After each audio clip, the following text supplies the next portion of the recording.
చంపేద్దాం అనుకుంటున్నారా? సమాజము సిగ్గుపడేలా ప్రవర్తిస్తున్నారు. ఈ మాటలు ఎందు గురించి చెప్తున్నాను, ఈ వీడియో మీరు పూర్తిగా చూస్తే మీకు అర్థమవుతుంది.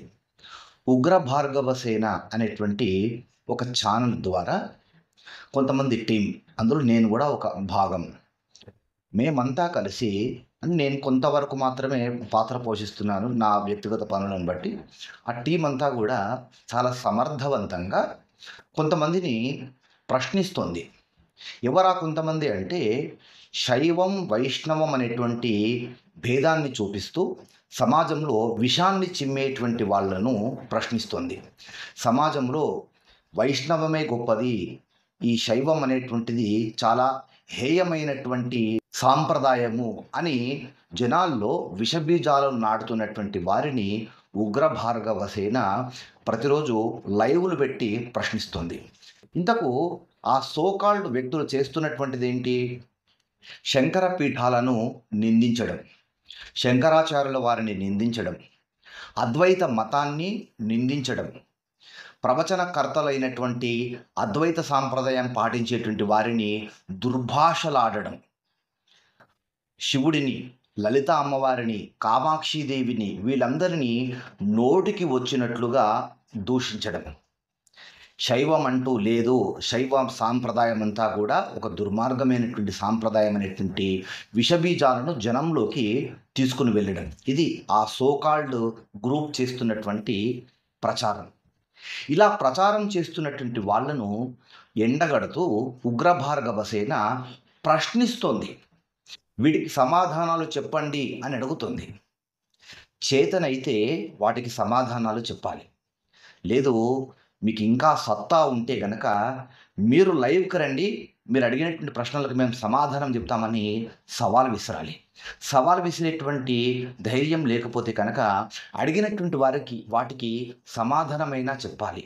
అది వదిలివేసి చంపేస్తాము, బెదిరిస్తాము, అంతు చూస్తాము అంటూ వ్యక్తిగతమైనటువంటి దాడికి పాల్పడడం అనేటువంటిది ఎంతవరకు సమంజసమో వీడియో చూస్తున్నటువంటి మిత్రులు తెలియజేయాలి. చాలా దుర్మార్గమైనటువంటి చర్య ఇది. ఉగ్రభార్గవ సేనలో హనుమాన్జీ అనేటువంటి ఒక ఔత్సాహికుడైనటువంటి ఒక సభ్యుడు. ఈ సభ్యుడి గురించి విచారణ చేస్తూ కొంతమంది తెల్ల జుబ్బాలు వేసుకొని, నిలువు నామం పెట్టుకొని వారు ఉంటున్నటువంటి ఏరియాకు వచ్చి హనుమాన్జీ అనేటువంటి వాడు, గుర్తుపెట్టుకోండి, వీడు వాడు అంటూ సంబోధన చేశారట. వాడు ఎక్కడ ఉంటాడు, వాడి అడ్రస్ ఏంటి అంటూ హనుమాన్జీ గారి కాలనీకి వచ్చి వాకప్ చేసినటువంటి సంఘటన ఇటీవల జరిగింది. 2 రోజుల క్రితం జరిగింది. ఈ సంఘటన గురించి హనుమాన్జీ గారికి తెలిసిన తర్వాత ఆ కుటుంబం అంతా కూడా పాపము ఒక చిగురుటాకు వణికినట్టుగా వణికిపోతుంది. ప్రాణభయంతో అరచేతిలో ప్రాణాలు పెట్టుకొని బిక్కుబిక్కుమంటూ ఆ కుటుంబం అంతా కూడా సమయం గడుపుతుంది. వాళ్ళ అబ్బాయి అయితే స్కూలుకు వెళ్ళడానికి కూడా భయపడుతూ ఉన్నాడు. అయినప్పటికీ కూడా హనుమాన్జీ గారు నిరుత్సాహపడలేదు, అధైర్యపడలేదు. ఆయన తన వాయిస్ని ప్రజలకు వినిపించాలని ఒక ఆడియో రికార్డు పెట్టారు. ఇది ఉగ్రభార్గవ సేనలో వారు పెట్టినటువంటి ఆడియో ఉంది. ఆ ఆడియోకి సంబంధించినటువంటి పూర్తి వీడియో లింకుని ఈ వీడియో డిస్క్రిప్షన్లో ఇస్తాను. మీరు ఆ వీడియో పూర్తిగా చూడండి.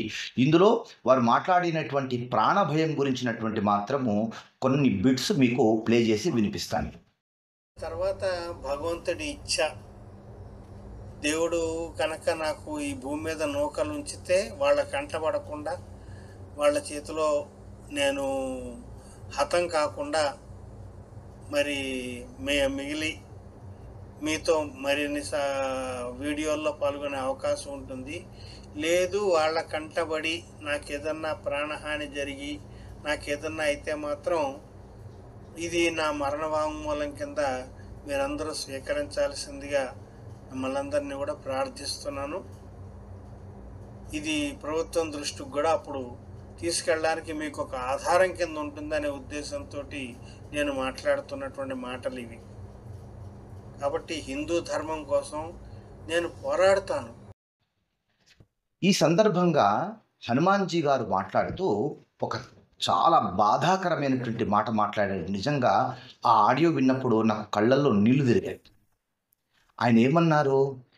ఒకవేళ నాకు జరగరానిది జరిగితే, నాకు ప్రాణాపాయం వస్తే, నేనిప్పుడు మాట్లాడుతున్నటువంటి ఈ ఆడియోను మరణ వాంగ్మూలంగా స్వీకరించండి అనేటువంటి మాట ఆయన ఉపయోగించాడు. నిజంగా చాలా బాధాకరమండి.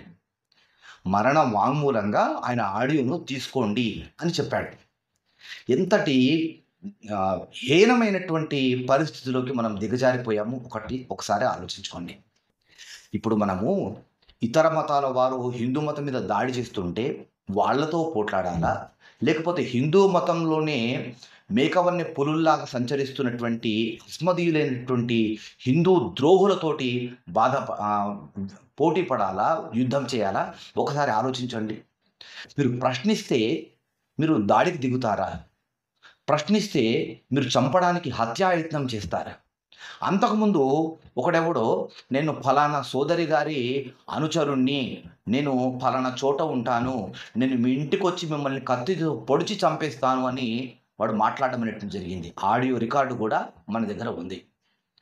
నాకైతే ఒక వ్యక్తి గట్టిగా ఫోన్ చేసి, తిరుపతి నుంచి ఫోన్ చేసి, నువ్వు నేను చెప్పినట్టుగా వినకపోతే కనుక నీ ఇంటికి యుద్ధానికి వస్తాము, నీ ఇంటికి పోయి మేము 1000 మంది వస్తామని నన్ను బెదిరించేటువంటి ప్రయత్నం చేశాడు.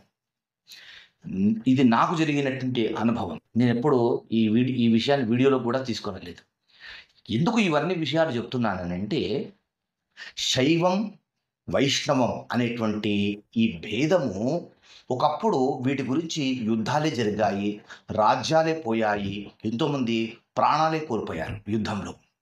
ఒకప్పుడు ఉన్నటువంటి ఈ పరిస్థితి ఏదో శంకరాచార్యుల వల్ల పుణ్యమా అని అద్వైత సాంప్రదాయాన్ని ఆయన నిలబెట్టి శైవము, వైష్ణవము రెండూ సమానమే అంటూ పంచాయతన పూజను తీసుకుని వచ్చి శివుడిని ఆరాధించేటువంటి వాళ్ళు విష్ణువును ఆరాధించాలి, విష్ణువును ఆరాధించేటువంటి వాళ్ళు శివుడిని ఆరాధించాలి అనేటువంటి సాంప్రదాయాన్ని తీసుకుని వచ్చి శివకేశవ అభేదాన్ని చూపిస్తూ ఆయన మనకు ఒక మార్గాన్ని ఏర్పాటు చేసిన తర్వాత కొంతవరకు శైవము, వైష్ణవం అనేటువంటి వైషమ్యాలు, విభేదాలు తొలగిపోయి ప్రశాంతంగా ఉంటున్నటువంటి కాలంలో ప్రజలందరూ కూడా ఒక హిందూ మతంలో సోదరులుగా ఉంటున్నటువంటి కాలంలో ఇప్పుడు కొంతమంది సోకాల్డ్ సన్నాసులు విషబీజాలను నాటుతూ లేదు మా మత సాంప్రదాయమే గొప్పది అంటూ వీళ్ళు ప్రచారం చేయడమే కాకుండా దాష్టికానికి పాల్పడుతూ ఉన్నారు.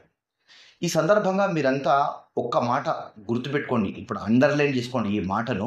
ఎందుకంటే ఇప్పుడు నేను ఈ వీడియోలో మాట్లాడినటువంటి మాటను కొంతమంది దీన్ని వక్రీకరించి మళ్ళీ వీడియో పెడతారు. నేను స్ట్రాంగ్గా చెప్పేటువంటి మాట ఏంటంటే, వైష్ణవులందరూ కూడా శివద్వేషులు కారు. దయచేసి ఈ మాట అండర్లైన్ చేసుకోండి. మళ్ళీ ఒకసారి చెప్తున్నాను, వైష్ణవులంతా కూడా శివద్వేషులు కారు. కానీ ఇప్పుడు కొంతమంది ఈ వైష్ణవంలో ఉన్నటువంటి అసలైనటువంటి వైష్ణవులు, నిజమైనటువంటి వైష్ణవులు ఎవరూ కూడా శివ భేదాన్ని చూపించరు, అద్వైత భేదాన్ని చూపించరు, శివనింద చేయరు. పుట్టుకతో వైష్ణవులైనటువంటి వారు, నిజమైనటువంటి వైష్ణవులైనటువంటి వారు ఇలాంటి అభేదాన్ని చూపించరు.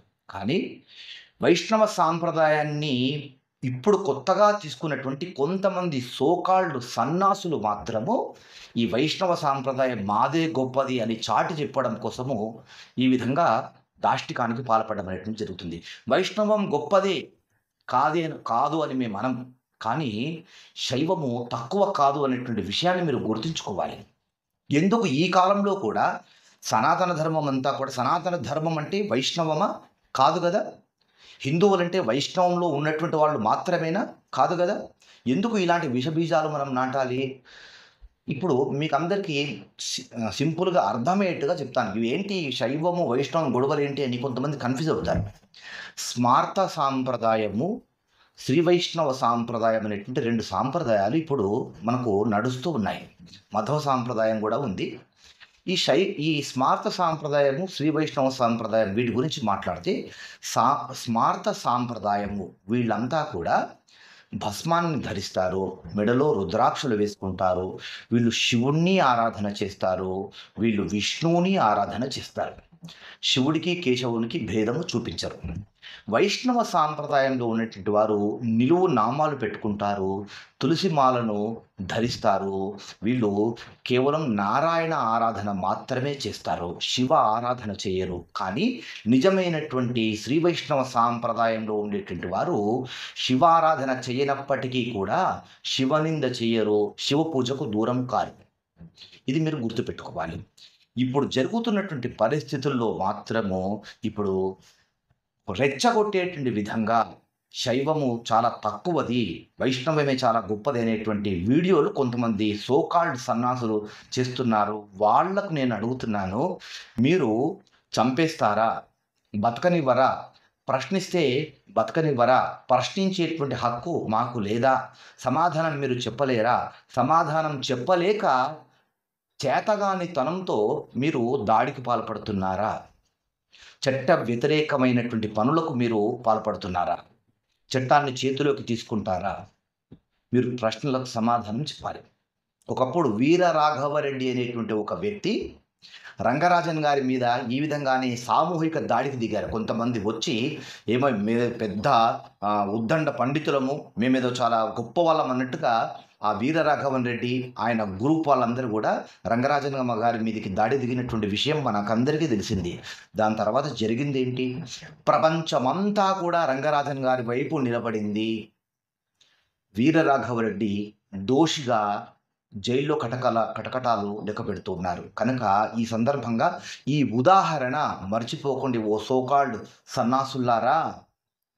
మీరు దాడికి పాల్పడితే పోతే మహా ప్రాణం పోతుందేమో, కానీ మీ జీవితం మొత్తము నాశనం అవుతుంది. మీ ఈ దుర్మార్గమైనటువంటి హేయమైనటువంటి చర్య చరిత్ర పుటల్లో లిఖించబడుతుంది. ఈ విషయం మాత్రము మర్చిపోకండి.